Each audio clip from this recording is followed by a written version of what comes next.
আউযুবিল্লাহি মিনাশ শাইতানির রাজিম বিসমিল্লাহির রহমানির রহিম।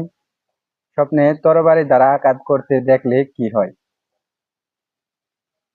স্বপ্নে তরবারি দ্বারা আঘাত করা আল্লাহর রাস্তায় মর্যাদা হাসিল করার কে বুঝিয়ে থাকে।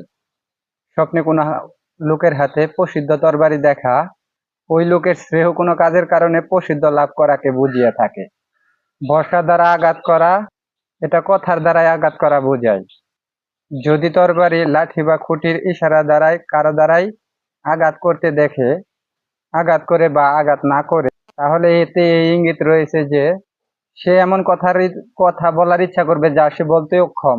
ওই আর যদি যুদ্ধটি আল্লাহর রাস্তায় হয় আর সে ছিল তীর নিক্ষেপকারী, তাহলে সেই প্রয়োজনকে পূর্ণ করবে আল্লাহ তাআলার নৈকট্য হাসিলের মাধ্যমে। আর যদি যুদ্ধটি দুনিয়ার ব্যাপারে হয়, তাহলে সে দুনিয়া লাভ করবে, দুনিয়ায় মর্যাদা লাভ করবে। এক ব্যক্তি হযরত ইবনে সিরিন রহমতুল্লাহি আলাইহির নিকটে এসে বলল, আমি স্বপ্নে মানুষের দুটি কাতার দেখেছি। তাদের একদল মানুষ অপর দলকে তীর নিক্ষেপ করছে। একদল তীর লক্ষ্যভেদ করে আর অপর দলের তীর লক্ষ্যভ্রষ্ট হয়। ইবনে সিরিন রহমতুল্লাহি আলাইহি বলেন, তাদের ওই দুই দলের মাঝে দ্বন্দ্ব রয়েছে। লক্ষ্যভেদকারীর সঠিক কাজ করবে আর ভুলকারী মিথ্যা কথা লটাবে।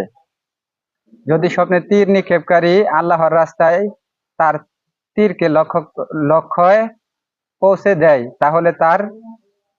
তাহলে আল্লাহ তাআলা তার দোয়াকে কবুল করবে। আর যদি এটা দুনিয়ার উদ্দেশ্যে হয়, তাহলে সে তার মর্যাদা লাভ করবে। আশা করি বুঝতে পেরেছেন। চ্যানেলটি ভালো লাগলে সাবস্ক্রাইব করে দেবেন।